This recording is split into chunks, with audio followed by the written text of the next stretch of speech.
Hi, Charles from Novak Migration over here. The government advertised a new budget recently, and there are some changes coming into the visa system in Australia. Let's discuss the changes. First of all, new regional visas will be introduced. From November 2019, two new regional visas will be implemented: Skilled Work Regional and the Skilled Employer Sponsored Regional Visa, which will replace the existing RSMS and 489 visas. The visas will permit skilled migrants to stay and work in regional Australia for a period of 5 years.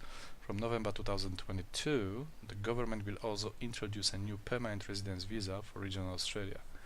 The government will also implement enhanced compliance activities to support the new visas, which means they will be checking whether the person who is granted with the particular visa is really staying in regional Australia.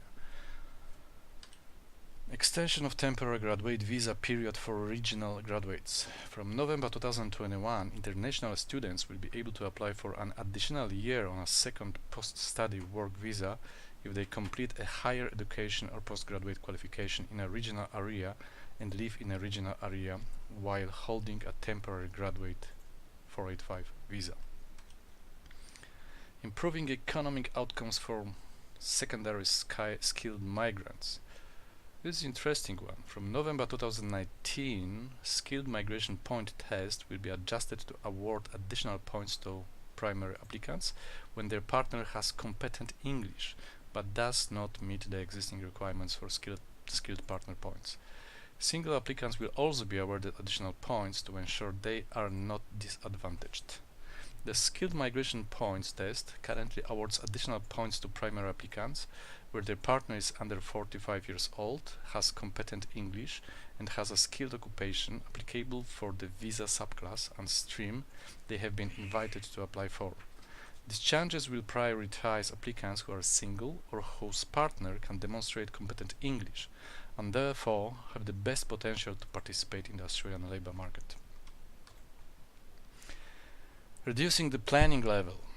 The government will reduce the planning level of the migration program from 190,000 to 160,000 places for 4 years from 2019-2020. It has been already advertised, and what's the point?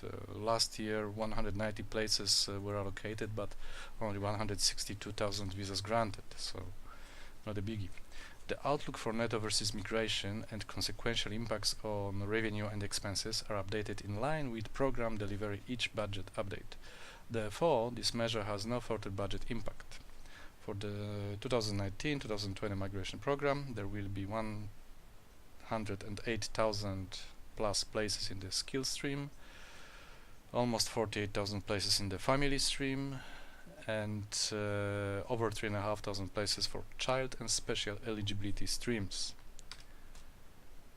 Visa application charge uplift. Okay, so less visas will be granted, therefore they are increasing the fees to get the same sort of money as expected before. So the government is increasing the base visa application charge for all visa subclasses, with the exception of the visitor subclass has 600 visa, by 5.4% from 1st of July 2019. There will be no increase to secondary installment VACs.